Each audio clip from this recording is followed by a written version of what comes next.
Everyone. Thank you for joining us today. My name is Yasmin Lucas, and I'm the founder and the executive director of ICON. I see many familiar faces here, many ICON members, the Israeli founders, the USVC partners, and the corporate executives. Good to see you all. I also see some new faces to ICON.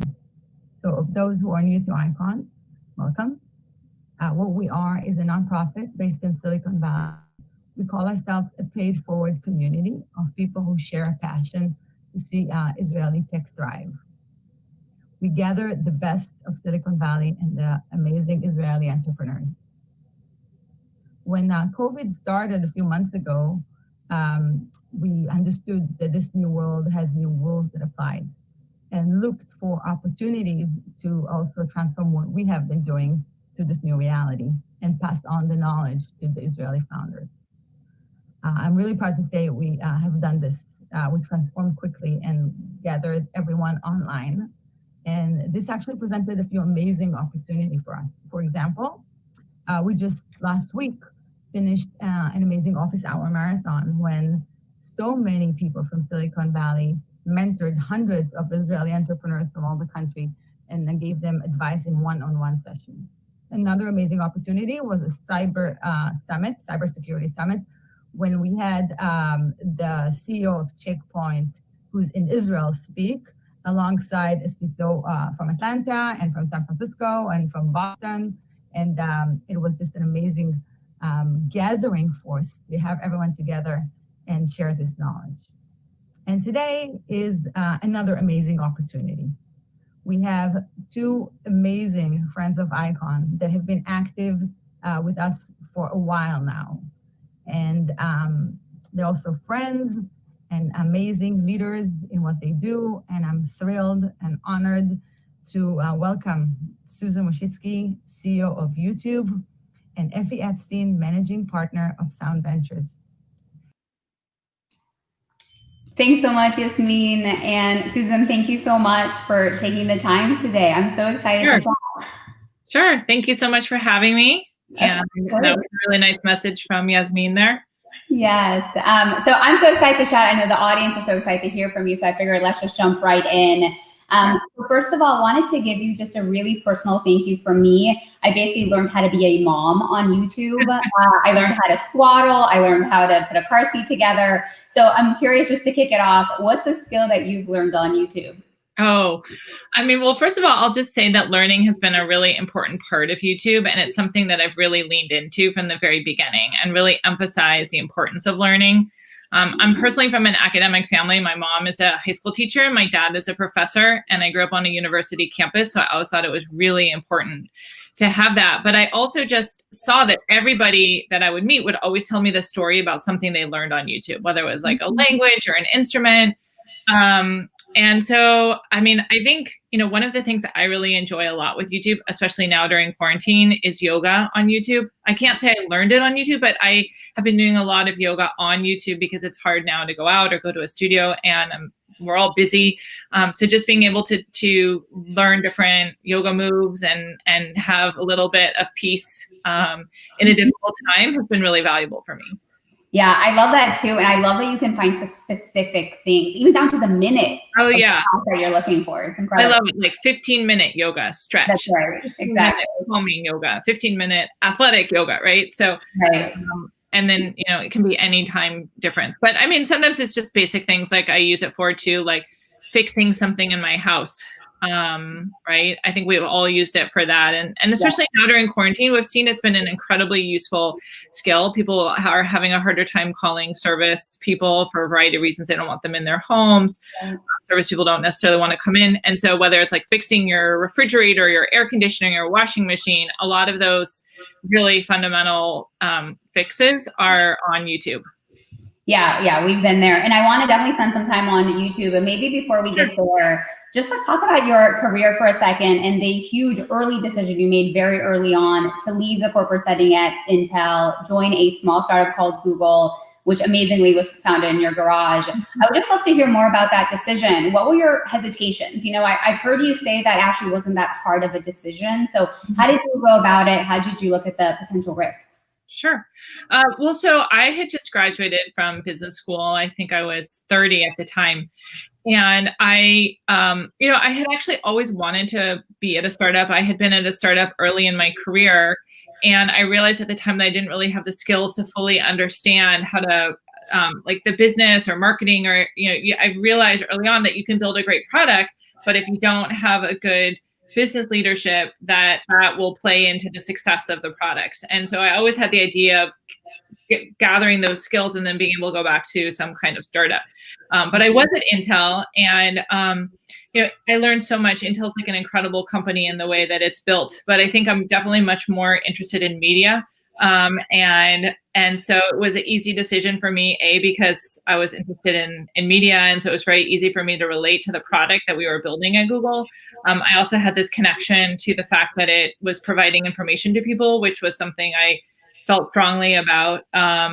And it was just great to be at a startup and be able to quickly and easily make decisions and move quickly. And very early on, you could see that just from the traffic of YouTube, of Google, you could see the increases and see that it was going to be a success. And I really had this like moment where I first I didn't know what to think about Google, because nobody had heard about it, and there were lots of search engines, and they didn't have any revenue. And so, but what happened was I had this moment where Google went down. It was still running on servers at Stanford. And in that moment, I was at work at Intel, and I realized like, it's really hard to get my work done without Google, because it's such a better search engine, and finding information is such an important part of our jobs. And so that's when the light bulb really went off, and I realized how important this had become, and that if it was important to me, it'd probably be important to lots of other people too. Mm-hmm. Outside of just the product, what do you think made Larry and Sergey so exceptional at attracting amazing talent in the early days, pre-revenue, pre-huge scale? Like, what did they do right? Yeah, that's I think a really good question. It's interesting because they didn't really have any work experience, which I thought, which was frustrating at times working for them, but at other times it was a blessing, because it meant that they didn't necessarily think like other companies. And as a internet company at the time, they were able to really reinvent, in many ways, what the company could and should be. At the time, people were doing like releases like quarterly or like once a week, and they were like, no, we're going to do multiple pushes every single day, which at the time wasn't as common a thought. So that would be an example of how they didn't have any kind of established notion. But I think that one of the things that they did do really well early on was try to always get the best talent. And they were, even though they didn't have any work experience, they were really good at assessing whether someone was a leader in their field. And they also listened. So they sought out top talent from the very beginning, like, whether it was legal or financial or board members, they really went to people who they thought were the leaders in their field, and they asked them lots of questions. And if what they said made sense, they really did listen to them. And I think that made a big difference. And again, people are so important in any company. And so really trying to acquire the best people you can for that company is always a good strategy. Mm-hmm.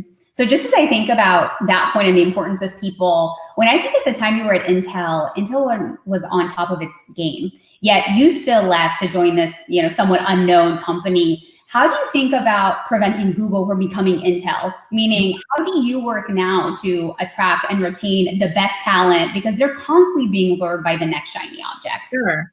No, I mean, it's definitely something that we think really hard about, because we want to make sure that we are able to retain people. And there are multiple things. So we work really hard to, first of all, create a really great work environment, make sure that all of our benefits and pay, of course, are very competitive. But I think what people care about the most is that they can make a difference with their life, and they can do and work on a product that they believe in. And Google from the very beginning was very mission driven. YouTube is very mission driven. Yeah. And people feel that they're part of something bigger. And that is, that's a really important part of the company. And it's a really important part of retaining people. And making sure that they can get their work done efficiently, so that the company continues to stay lean, that you we make decisions as quickly as possible, and that people understand how they connect to this larger mission. So maybe a different version of the question, which is, if you were to be giving advice to someone who's in the same position now as you were 20 years ago and is maybe contemplating leaving a corporate setting for a startup, it's not a simple decision. Like, what advice do you give them in terms of how to go about it?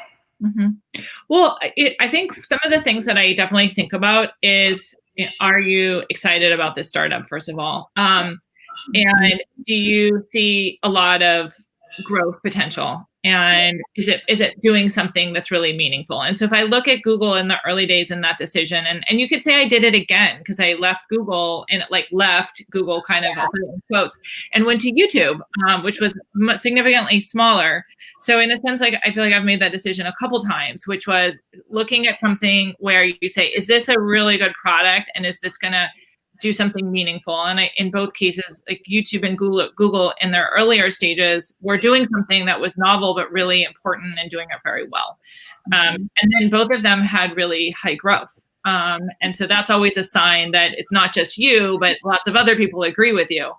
And then, understanding the people that are there and understanding, can you be successful there as a person? Are they investing in you?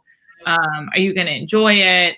And so those are some of the things that I would certainly consider. And it's certainly not easy, but they weren't really hard decisions for me at the end, because it was so clear that, to me at least, that these were companies that had a lot of growth potential in front of them, and that I had an opportunity to play a part, and that was incredibly exciting. I love that. And I think the framework you laid out is one that, for me as an investor, is how I look at companies. The first question we ask ourselves is, would we work for this founder? Because that's what we're doing as investors. One quote of yours that I love is that you said, you're not very good at following instructions. You prefer to figure out how to do something yourself.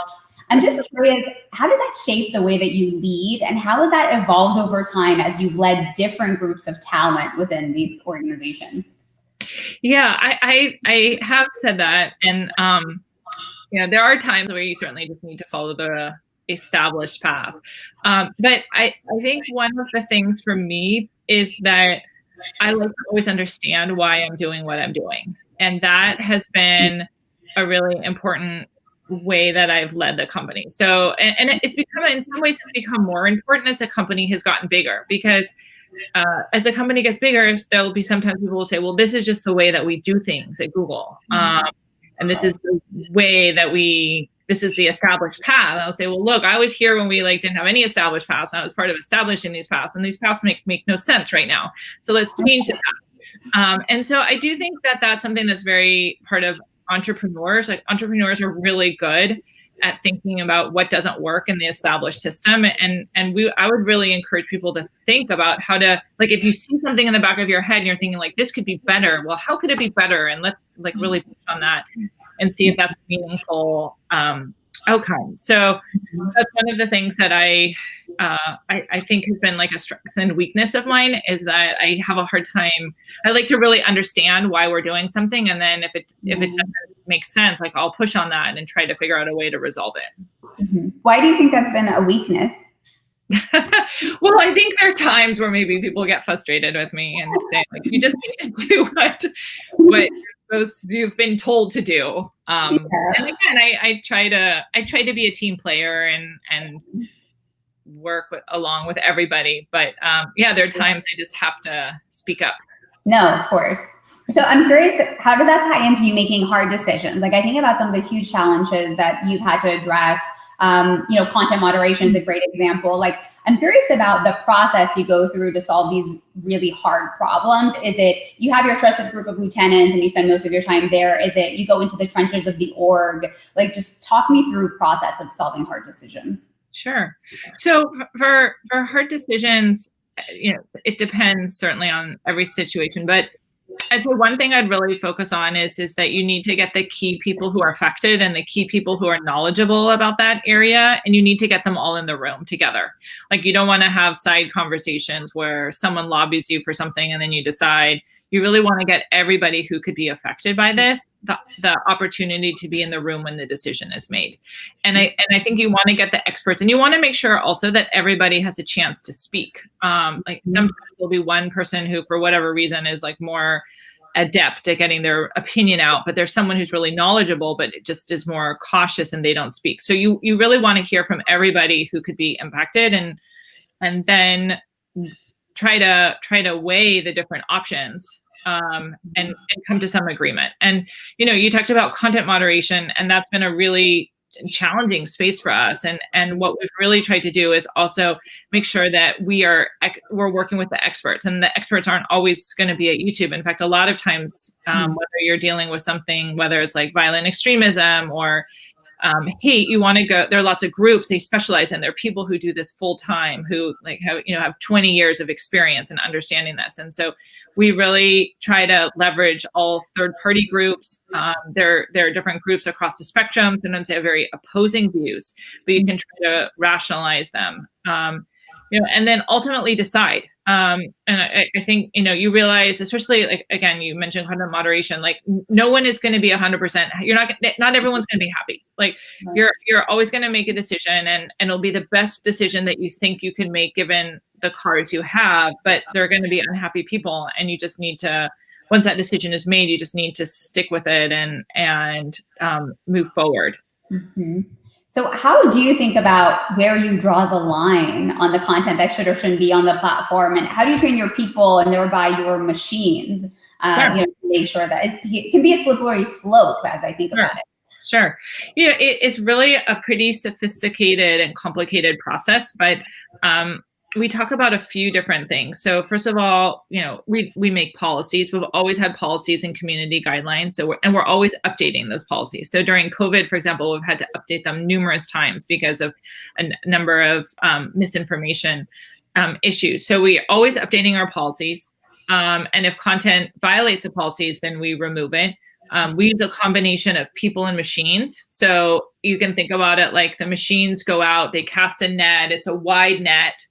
And then they identify a number of candidates, and then we have people who review them to see whether or not they are in fact violative.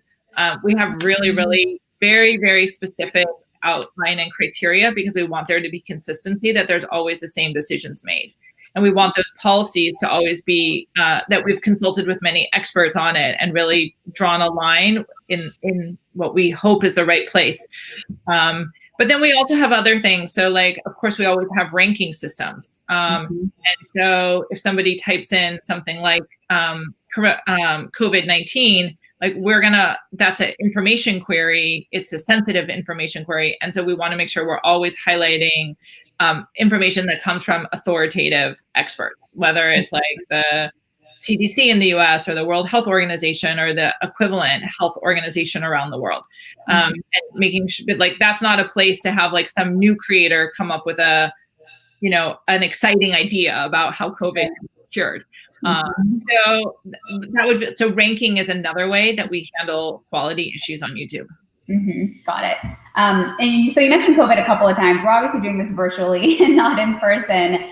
Just as you look back at the last 4 to 5 months or so of operating this new normal, what are some of the lessons learned? Like, what do you think you got really right, and what would you have done differently in retrospect? Well, I think one of the things we did right was, first of all, we got all of our employees out of the office very quickly. And I can just tell you, it happened so fast. I think, as a lot, we quickly understood the exponential nature of this and the fact that we didn't have good information and testing. And it was really maybe, I'm going to say like at the most 10 days, probably more like a week, where we went from not thinking employees had to leave to having everybody out of the offices. And that was just a huge amount. I think that was a really positive decision and reduce, like keeping people safe and reducing spread. The second thing we realized is that because of the dynamic nature and the broad spread of YouTube and reach that we have over 2 billion people coming to our site every month, that we played an important role in getting the right information out. So we connected with over 90 different health organizations. We served out information about COVID that came from health organizations. We saw very high click-through on it, so there was a lot of interest. We had a COVID news shelf that we ran in 30 different countries. And then we activated all the YouTube creators to also talk about the importance of staying home. Right now we have something running with regard to masks in the US. So making sure that our creators were effective. And we ran literally hundreds of billions of impressions related to COVID. So anyone who knows about advertising, that's like a huge amount of impressions. Like you think about 2 billion people and then think of hundreds of billions of impressions. It means every single person saw multiple pieces of information from us, whether it was news or authoritative information. And so I think that was really important. And then we've had to be really active with our policy. So we really quickly had to say things like, saying that COVID-19 is not, the symptoms of COVID-19 are not caused by a virus. Like people saying they were caused by 5G. We had people destroying equipment. Like that kind of, we very quickly were like, that's a violation of our policy. Or saying that something medically, so this is where we actually went a step further than we normally go. We said medically unsubstantiated cures became a violation of our policy because of it being a pandemic. We didn't want people saying, oh, like it can be cured with vitamin C, and then thinking that they were okay and they could go out and about. So we took a much stronger line about medical misinformation. Mm-hmm. And what about those things that you would have done differently? What would we have done differently? I think, I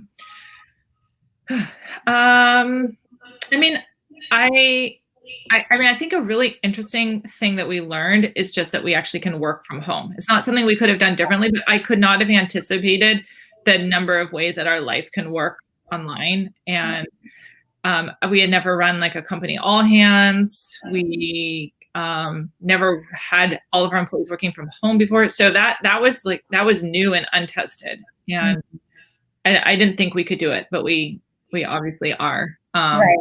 So that really took me by surprise. I think just, continuing to, I think in general, we made a lot of really good moves, but it was hard. It was really hard. We were working all the time. We saw a huge growth in our usage. So it was a tough time because we had a lot of increased usage, and of course everybody was dealing with a lot more issues at home. People don't have childcare. Our employees don't have a lot of the, are struggling. Some of them are struggling with how they get their work done given the changing landscape. Right, exactly. And one thing I spent a lot of time thinking about related to our founders is how do they keep their finger on the pulse of the organization, where you can't be in the office, you can't feel the morale, you're not spending time in person. How do you think about that? Meaning, like, how did you do it pre-COVID to know what are people rumbling about, what are they excited about or unhappy about, and then how are you doing it now in this fully virtual setting? It's definitely harder because you can't just have any kind of sideways hallway conversations, side conversations of just people, coming in and out of the room. Well, we still hold a company all hands every week, and people can ask me any questions at the company all hands. And that's a good way for me to know what's on people's mind if there's something that I've missed. And I think what I really need to also do is make sure that I'm scheduling the key people that I need to meet with, because otherwise it's a lot harder for them to meet with me. So there are probably some people I didn't have regular one-on-ones with because I just saw them or caught up with them. And now I really need to have a one-on-one with them. Right. Yeah, it's smart just to get the personal aspect too, right? How are they doing? How are their families? And have that touch point. Yeah, and everyone has issues, right? Like with a lot more kids coming into the rooms, or like I was giving this really big talk and the doorbell rang and it was the city inspector, and I had thousands of people on the line, but I had to answer the front door, otherwise he was going to keep ringing the doorbell. So I it's just people understand that the world is really complicated right now. It humanizes all of us, right? Like whatever video conference tool you're using, like my daughter has been with me on multiple Zoom calls. I'm surprised she's not with me now, but like she's been with me on multiple Zoom calls, and it's just our new reality. Maybe switching gears a little bit and talking about YouTube and the media landscape. How did you know that YouTube was a smart buy? And what specifically did you see in those early days? And what did you bring to Larry and Sergey to advocate for the acquisition? Mm-hmm. what I saw early on is, well, first of all, that the content was, first of all, that people wanted to upload the content. That was sort of the first insight, was like, will people just upload content that comes from their everyday lives, and do people want to share their world with them? And I don't think that was that much of a surprise, because generally people want to share. But what surprised us the most was that other people wanted to see regular people's content. And like, again, like today, it's such a no-brainer, and everybody understands that. And we have like so much user-generated content from like YouTube to lots of other platforms. But at the time, like the only thing we had was professionally generated content. And so it was just this really novel concept. And I think the first thing I saw that people were watching it, and I saw that we could have hits. That was like probably the biggest insight. Like, and I remember, because we had just licensed this content from a Hollywood studio. We were super excited. We had put it on we had this Google video product, and we had put it on the homepage. And in a sense, there was nothing that special about it, because it was already running on TV, so it wasn't unique in any way. And at the same time, we had this hit of these students that were singing in their dorm room, and there was one of their roommates is doing homework in the background, and it was so funny. It was a funny video, and they did a great job, and that became a hit for us. And it had significantly more views than this content we had licensed. And I just realized that, wow, you can really get a lot of engagement with user-generated content. People really want to see it, and it's an opportunity for advertising. It's an opportunity for information. It was like everything that Google does. And there were a lot of challenges. Don't like, I'm making it sound really obvious, but most people at the time did not think it was obvious at all. I think Mark Cuban, like the day before we bought YouTube, put out this headline saying only a moron would buy YouTube. Right. And so, it was controversial, and I think we knew there was going to be legal challenges with it too. So it was not straightforward, but it just seemed like it was worth taking that risk, because it was such a huge potential in the future. And I know you spend a lot of time talking about how user value is critical to these new platforms that are emerging. Are they doing something new for the user that hasn't been done before? What are you seeing today in terms of other platforms you're excited about, or other companies out there that you really admire that are doing this well? Yeah. I mean, I think first of all, there's so many different companies in so many different spaces across the board. And it's kind of hard for me to comment too much on the consumer space, because some of these people are like competitors or partners. And I mentioned one, I don't mention the other. So I'll sort of stay away from the consumer space. I've been really interested in a lot of the medical areas. I think that is a place where there hasn't been, right now there's starting to be a lot of investment there, but that has been incredibly interesting. I think I think COVID has changed, the fact that we can do so much of our life online has really changed things. So how has medical changed as a result of online? How has education changed as a result of online? So I do think that, in some sense, these shifts are really interesting, because they show that there is a lot of opportunity. So I think any big shift in the world always creates both fear and opportunity. Like that happened in mobile, right? Like I was running Google's revenue at this time, and our ad platform was like terrifying to think about. How are we going to generate the same amount of revenue on a screen that was like a fourth the size? But on the other hand, it was like this huge opportunity for the industry. You think about all the companies and mobile apps and solutions that we were able to create. So I think in a lot of ways, like this is a discontinuity. People see that your life can live online, and you can do all these things that you didn't think about online. So I would think about what we've learned from COVID and what does that mean for the future? Because in many ways, COVID accelerated our digital lives by 5-10 years. 100%. Are there beliefs or ideas that you've changed your mind on as a result, or even in the last few years, like something you really believed and now, it doesn't hold true for you anymore? I I think there's certainly lots of different like the world's always evolving, whether it's like shopping. Like now I think everyone wants to I think it's great having your food delivered. I think like the fact that there's definitely the fact that you can do so many more meetings online, It's very effective. I think telemedicine, and like another huge opportunity. Like you don't actually have to go to the doctor. You can just talk to them for like 10 minutes on the phone, right?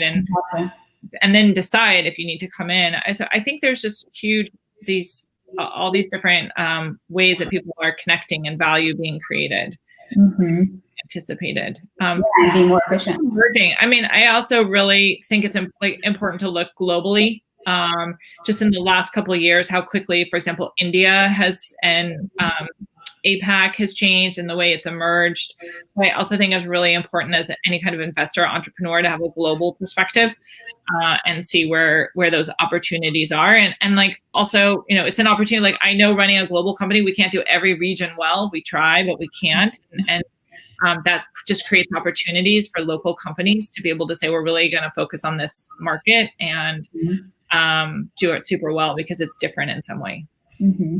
I know we're running really short on time. I mean, this flew by. If you have one more minute, I wanted to do just a lightning round of like these one-word answers.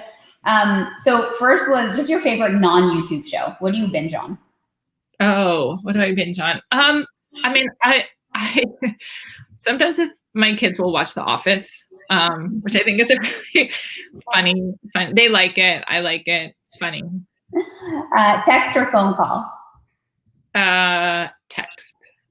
What about video chat or phone call? Probably video chat. Oh, I'm totally on the phone call camp. First vacation post-pandemic. I was before, but again, that's how COVID has changed everything. Like now every meeting we have is like a video meeting. And so it's just like one click away. So it actually seems weird to now just not see them. I think the fact that I'm mostly talking to Google people and we all have, or I'm talking to other people who are on Meets or Zoom. I don't know. It seems like everything has now moved to video. Oh, everything. All day. I'm in front of the screen like this all day. What's your first vacation post-pandemic? I don't know, maybe Italy, like someplace really great food and water and sun. I agree. Can't go wrong. I'm definitely thinking about all the great places and things I can do afterwards. That's right. And just last question, which is a YouTube creator that we should follow? Maybe tell us about your current favorite. About creators? YouTube creator, yeah, that we should follow. Oh. Yeah. Gosh, I think first of all, one of the things that I've really liked about, there's so many great YouTubers and every time I find one, I'm like a new one, and I'm like, oh, look, there's like more. I like, well, first of all, I think there's a lot of great science channels that I'd really encourage people to look at. I think another thing I haven't had the time for, but I really want to do is I speak Spanish and I want to start watching some YouTube videos in Spanish. I think it'll be great to practice my Spanish. And then sometimes we have subtitles that can help you follow it. So I talked already about all the exercise on YouTube. So, and then I like to watch sometimes, like I like to also watch just traditional media rebroadcast on YouTube, whether it's like the latest news clips or the late night shows. So I tend to try to just watch everything. Yeah, a little bit of everything. Yeah. There are many channels. Also, all the arts and crafts and cooking one. Binging with Babish, for example, is like a cooking channel that's really great. The yoga with Adrian is like one of my yoga favorites. I need to get the full list after you. The cooking, the yoga, like there's so many. There's so many. Yeah, it's like picking your favorite child, right? Like it's hard. There are a lot. There are a lot of good ones. Right. Well, thank you so much for taking the time. It was so fun to spend a few minutes together, and I just so appreciate you sharing some advice and insights. It was great. So thank you so much for your time. Yeah, no, thank you. It's great to see everyone here at Icon. I spoke before a couple times a long time ago, so it's nice to be here again and do it virtually. So thank you for having me. Okay, great. Thank you. We'll see you soon. Okay, take care, everybody. Bye-bye. Bye-bye.